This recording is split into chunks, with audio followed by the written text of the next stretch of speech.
चलिए अब आ जाइए इस पर। जो हम कर्मों के आश्रव के कारण देख रहे थे, परिणाम, वह हम समझते हैं इसमें। शॉर्ट में देख लेते हैं फटाफट। किसके पास है बुक? वो जल्दी से हैंड रेस कीजिए।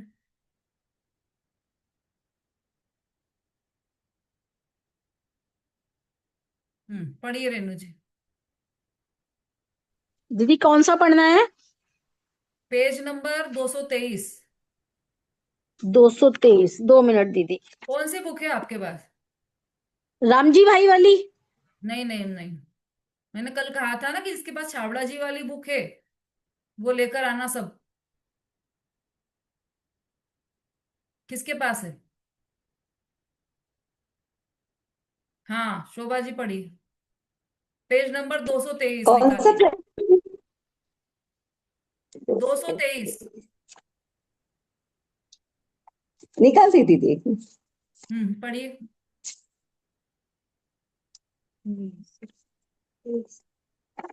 22 पेज। ज्ञानावर्ण कर्म के आश्रव के विशेष कारण दीदी जय जिनेन्द्र। हम्म। सच्चे आचार्य तथा उपाध्याय से प्रतिकूलता रखना, तत्वों में श्रद्धा नहीं रखना। तीसरा, तत्वाभ्यास तत्व श्रवण में आलस रखना। चौथा, अनादर पूर्वक शास्त्र का उपदेश सुनना। पांचवा, धर्म तीर्थ सच्चे उपदेश का लोप करना। छठवा, स्वयं को बहुश्रुतज्ञ मानकर अभिमान करना तथा मिथ्या उपदेश देना। सातवां, अन्य बहुश्रुत ज्ञानियों का अपमान करना। आठवां, असत्य प्रलाप तथा उत सूत्र कथन करना। नौमा, लोभ बुद्धि धनार्जन ख्याति बुद्धि पदवी प्राप्ति आदि से शास्त्र लिखना और बेचना। 10वां, हम्म। हिंसादी में प्रवर्तन करना। ये ना आगे 10 पढ़ो कारण दीदी। बताए इसमें, ज्ञानावरण कर्म के 10 आश्रव के कारण। ये 10 प्रकार के परिणाम बताए, ये कारण है जिससे ज्ञानावरण कर्म का आश्रव होगा। तो इसी तरह से यहाँ पर सब दर्शनावरण के भी हम बहुत कुछ पढ़ चुके हैं इसमें से, पर कुछ एक आध दो अलग कुछ आए हैं, बस वही ध्यान में रखना है। मतलब एक आपकी जानकारी में आना चाहिए कि क्या क्या परिणाम किस किस कर्म के आश्रव के कारण है, इसलिए अपन ये सब पढ़ रहे हैं। तो समय तो नहीं है अब अपने पास, तो ये आप ग्रुप में डाल दीजिएगा कोई भी जिनके पास भी ये ग्रंथ है। ज्ञानावरण का तो हमने पढ़ लिया, इसी तरह से बाकी 8 कर्मों का भी आश्रव के कारण इसमें बताए हैं। हाँ, ग्रुप में डाल दीजिएगा सब लोग, तो उसमें से सभी लोग पढ़ लेंगे। अभी हम चर्चा कर रहे हैं जो हमारी गोष्ठी है मंडे से, है ना, इसी विषय पर, 6वें अध्याय पर। तो उस गोष्ठी में क्या क्या विषय रहेंगे और कौन कौन उसमें बोलना चाह रहे हैं। मैं चाह रही हूँ कि नए नए लोग भी सब बोलें। जो पुराने लोग हैं वो तो मंझे हुए हैं सब पक्के, वो तो बोल सकते हैं, पर नए लोग भी बोलेंगे तो ज्यादा अच्छा रहेगा। और यदि नए लोग नहीं बोलेंगे तो फिर तो जो है हमारे सब विद्वान वो तो बोलेंगे ही सही। ठीक है, तो विषय आप लोग नोट कर लीजिए। कौन नोट करेगा आज? आरती जी।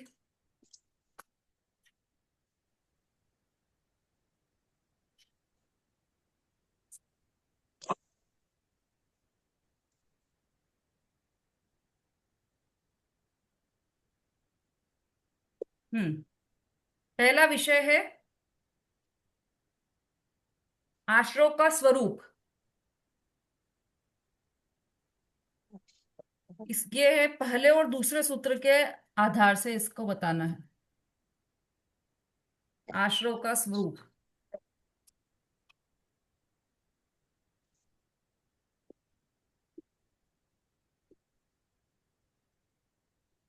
जो बोलना चाहते हैं जल्दी से हैंड रेस कीजिए।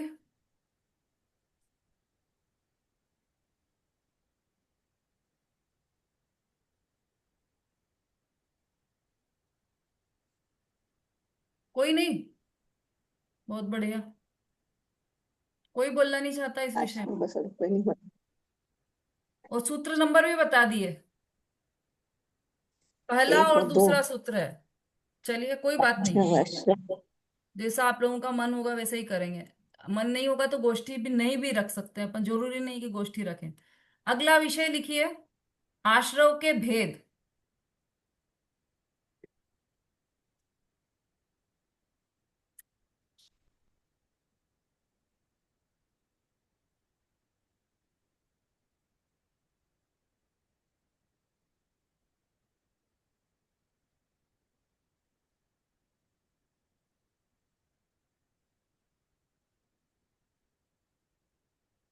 हाँ जी, रेणु जी। दीदी इसमें कौन से, मैं बोल दूंगी आश्रव के भेद पे, इसके सूत्र बता दीजिए। हाँ हाँ, एक मिनट बता रही हूँ मैं।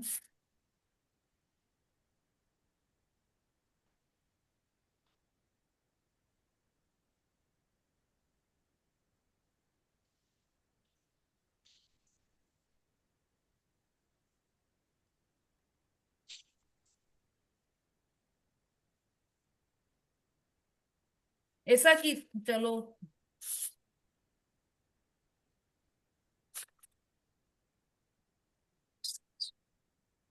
अ, आश्रव का स्वरूप और आश्रव के भेद, ये दो जो हैं, जी ये चार, इसके लिए चार सूत्र ले लीजिए।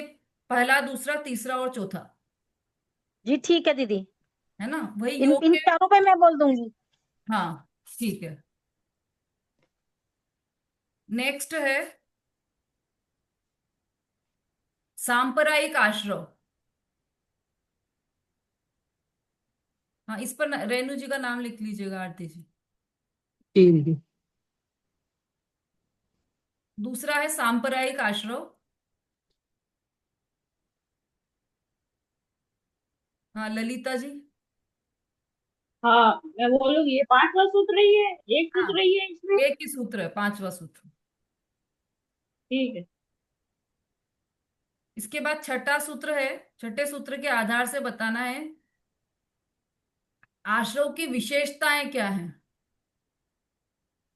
विषय है आश्रव की विशेषता। अनीता जी।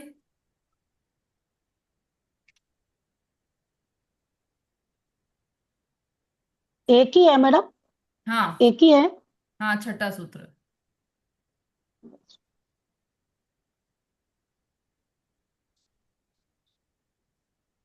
बोल लेंगे आप इस पर? बोल दें मैडम। ठीक है। मंद। ठीक। अनीता जी का नाम लिख लीजिए। और इसके बाद है आश्रव के अधिकरण और उसके भेद। आश्रव के अधिकरण और उसके भेद।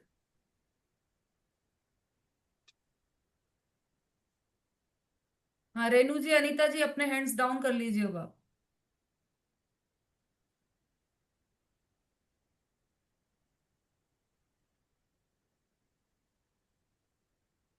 अधिक आश्रव के अधिकरण और उसके भेद, इसमें तीन सूत्र आएंगे, सातवां, आठवां, नवा। अब अगर आप इसको छोटा करना चाहें तो छोटा भी कर सकते हैं अपन, पर फिर बहुत छोटे छोटे हो जाएंगे।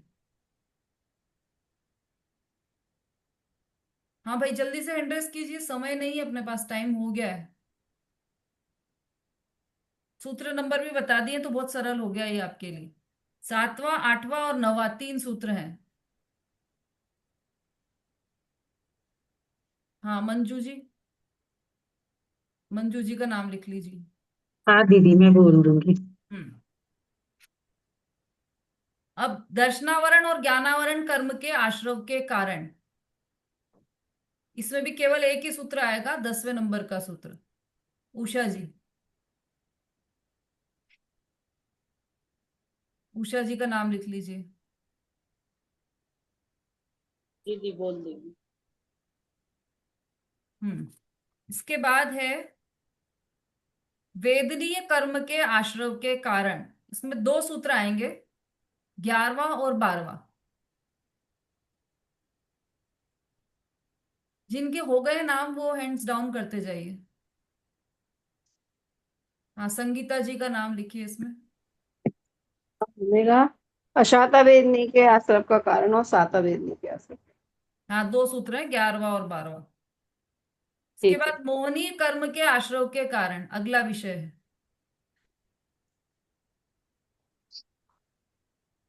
कहाँ है आरती जी? दिखाई नहीं दे रहे मुझे। जी है ना दीदी। हाँ ठीक है, लिखते जा रहे हैं ना आप? जी हाँ। अगला विषय क्या लिखा है? मोहनी अशरफ के कारण। मोहनी कर्म के आश्रव के कारण। अ, चलिए सुषमा जी का नाम लिख लीजिए इसमें। अच्छा अभी रुकिए, सुषमा जी का मत लिखिए इसमें। अ, अच्छा संगीता जी आपका तो हो गया ना? हाँ नमिता जी का लिख लीजिए।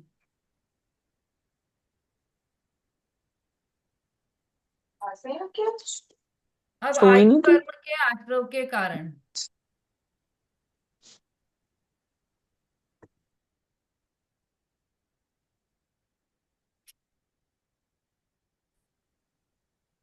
अब इसको हम टुकड़ों में भी कर सकते हैं यदि ज्यादा नाम हो हमारे पास तो,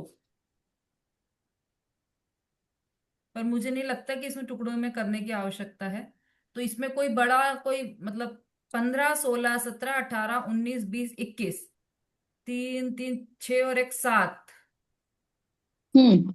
सात सात सूत्र के आधार से आयु कर्म के आश्रव का कारण ये बोलना है। हम्म। ठीक है, सुषमा जी का लिख लीजिए। नाम कर्म के आश्रव के कारण, इसमें केवल दो सूत्र हैं, 22 और 23। नाम कर्म के आश्रव के कारण, इसमें सुबोध जी का लिख लीजिए। नाम कर्म के आश्रव के कारण।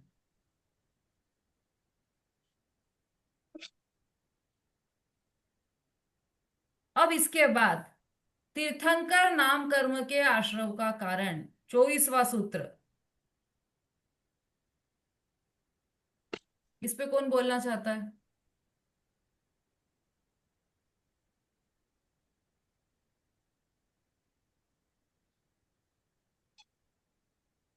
थोड़ा सा जल्दी हैंड रेस कीजिए।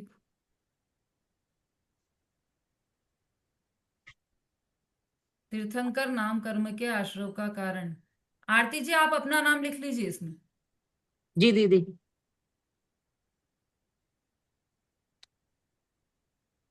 गोत्र कर्म के आश्रव का कारण, इसमें सूत्र 25 और 26 दो आएंगे। गोत्र कर्म के आश्रव के कारण में सूत्र 25 और 26। अभिलाषा जी। ये दीदी मेरा लिख लीजिए। हाँ अभिलाषा जी का लिख लीजिए। अब अंतिम है अंतरा कर्म के आश्रव का कारण। इसमें केवल एक सूत्र आएगा, 27 नंबर का।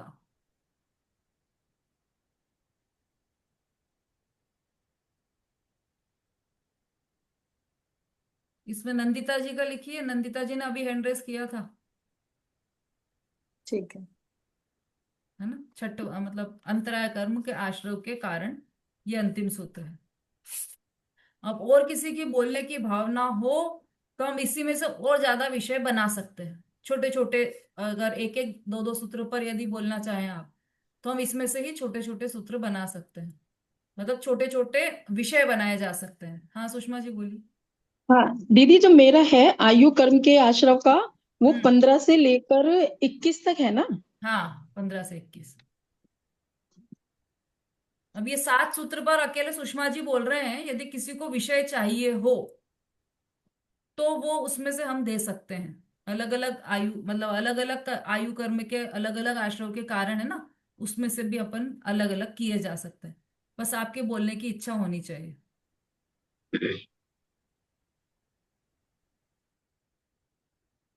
अब बोलने की भावना हो तो आप ग्रुप में लिख दीजिएगा। मंडे से हमारी ये गोष्ठी प्रारंभ हो जाएगी। सब तैयारी के साथ आए। जो बोलने वाले हैं वो बोलने की तो तैयारी करेंगे ही, लेकिन जो बोल नहीं रहे हैं वो सुनने की तैयारी ज्यादा करके आए, क्योंकि ये पूरा विषय का रिवीजन है। और जो लोगों ने इतनी बोलने की मेहनत करके पूरा विषय पर अध्ययन किया है फिर बोल रहे हैं उसमें से छांट के, तो उनको भी सुनिए आप। वो कैसा बोल रहे हैं, उसमें कोई त्रुटि तो नहीं है। और वो कितना मतलब किस तरह से परिमार्जित कर रहे हैं अपने आप को, विषय में रंग रहे हैं। अपने आप को, वह देखिए, उनसे प्रेरणा लीजिए कि किस तरह से बोलना चाहिए। तो इसलिए आप सभी को समय से आना है। गोष्ठी मंडे से 2:30 पर हम प्रारंभ कर देंगे। अब लेट नहीं होना है आपको, 3:30 पर हम बंद कर देंगे बिल्कुल। तो इसलिए समय से चालू होगी। ठीक है, और किसी का कोई प्रश्न तो नहीं है? किसी भी कार्य में विघ्न डालने पर परंपरा कर्म का आश्रय। कुछ कुछ आवाजें आ रही थी मुझे ऐसे कि दीपावली की सफाई करना है या जो भी है, तो वो कोई विकल्प तो नहीं है किसी को?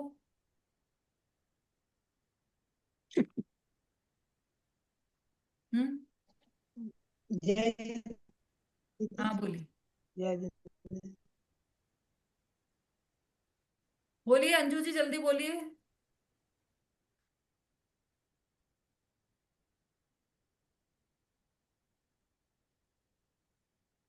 नेट गया शायद। चलिए संगीता जी बोलिए। हाँ, नहीं दीदी, वो उस दिन मैं ही बोल रही थी कि अभी एग्जाम दिवाली के बाद अपन रखवाएं, क्योंकि अभी गंध कोठी पढ़ाई में में तो डिब्बी टाइम तो नहीं जा ही रहा छुट्टी है। है कि नहीं है? अभी दिवाली में कुछ तो चल रहा टाइम जाता है, मतलब इतने तैयारी करने का टाइम मिल नहीं पाता। उस हाँ, दिन मैं आपने स्टार्ट किया था तब मैं ही बोल रही थी दिवाली की सफाई के लिए। अच्छा अच्छा।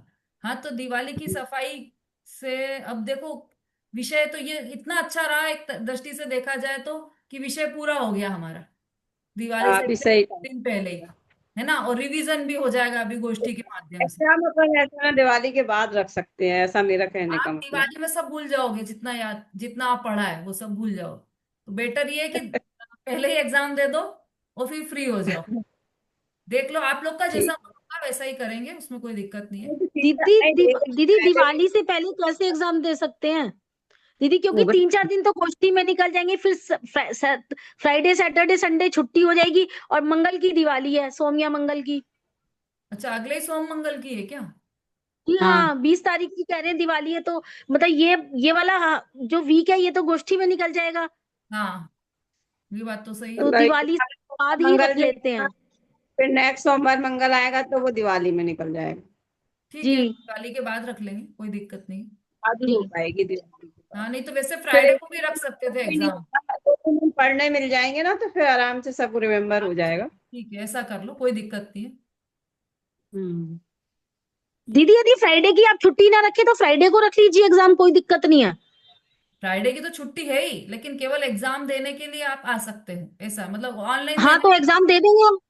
हाँ, फ्राइडे को दे देंगे एग्जाम, कोई दिक्कत नहीं है हमें। तो आप लोग डिसाइड कीजिए कि दिवाली के बाद देना है एग्जाम या मतलब फ्राइडे को देना है। 2 दिन है अपने पास। इन जी, दोनों दिनों में से कोई सा भी आप दिन सोच लेंगे। के ग्रुप में लिख दीजिए। मेजोरिटी जो होगी वहां उस दिन ले ली जाएगी एग्जाम। ठीक है। ठीक है दीदी। चलिए, और जहां तक क्लास में आने की बात है, तो ऐसा है कि दीपावली की सफाई तो सबको करना है। अब दीपावली की नाम है सफाई, तो वो तो सफाई एक बार करना होती है, तो वो करना है। तो सबको करना है, मुझे भी करना है, मैं भी गृहस्थी हूँ, ब्रह्मचारी नहीं हूँ। मेरा भी घर है, सही मुझे है। भी सफाई करना होती है, वो बात है। लेकिन इसी सफाई के बीच में से 1 घंटा अपन अपने लिए निकाल लेते हैं तो निकल जाता है। नहीं तो यदि जी आप दीदी। सोचें कि नहीं नहीं हम तो नहीं जा रहे हैं क्लास में, अपन तो बहुत सारा काम है, ये भी पड़ा है, किचन भी करना है, ये भी करना है, तो वो तो जीवन भर चलता ही है, किसी दिन रुकता नहीं है काम। पर हम अपने लिए कि जैसे भोजन के लिए हम निकालते हैं ना 10 मिनट, वैसा ही अपने आप के लिए ये निकालना है। तो ये निकालना चाहिए, इसलिए ये क्लास चल रही है, नहीं तो फिर क्लास भी अपन बंद कर देते। पर इस बहाने हम अपने लिए कुछ तो विचार, अपने बारे में विचार करना। अभी तो हम पूरा टाइम संरंभ समारंभ आरंभ चल रहा है हमारा, और चिंतन भी वही चल रहा है सारा। अब इसके बाद क्या प्लान करना है, इसके बाद कौन सा कमरा, इसके बाद कौन सा किचन, इसके बाद स्टोर रूम, ये प्लानिंग सारी चल रही है। किसके पाप की ही प्लानिंग चल रही है। तो पाप से बचने का कुछ भाव तो करें, कम से कम 1 घंटे का तो, 24 घंटे में से 1 घंटा निकाल कर। तो हम इसलिए यहाँ पर एक क्लास चालू कर रखी है। चलिए, मंडे को मिलते हैं हम सभी गोष्ठी में, सभी समय से आई। जी जावाणी प्राण से सूझे लो कालो, तो वाणी नमो सदा देते। बोलिए चिन्वाणी माता की जय। जय हो, धर्म की जय हो। जी। आचार्य जय। स्वामी की जय। जय जिनेन्द्र दीदी, जय जिनेन्द्र सभी को। जय जिनेंद्र दीदी, जय जिनेंद्र सभी, जय जय जिनेंद्र। सभी को जय जिनेंद्र दीदी, सभी को जय जय जिनेंद्र। जिनेंद्र सभी को सभी जय को जिनेंद्र। जय जिनेंद्र। जय जिनेंद्र।